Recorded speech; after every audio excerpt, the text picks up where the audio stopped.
এই মুহূর্তে আমরা দেখতে পাচ্ছি এভারকেয়ার হাসপাতালের সামনে চলে এসেছে তারেক রহমানকে বহনকারী যে বাসটি রয়েছে, সেই বাস একদম মেন গেটের সামনে রয়েছে।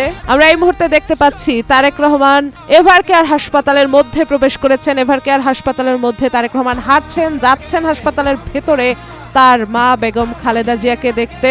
তারেক রহমান যাচ্ছেন, আমরা দেখতে পাচ্ছি এই মুহূর্তে। তার সঙ্গে রয়েছেন বিএনপির সিনিয়র নেতারা এবং যাওয়ার আগে তিনি আরেকবার একটু এলেন একদম উচ্ছ্বসিত জনগণের পাশে, জনগণের বাঁধ ভাঙা উচ্ছ্বাসের পাশে, এবং দেখলাম আমরা জনগণের সঙ্গে একটু হাত মেলানোর চেষ্টা করলেন, হাত নেড়ে জানানোর চেষ্টা করলেন।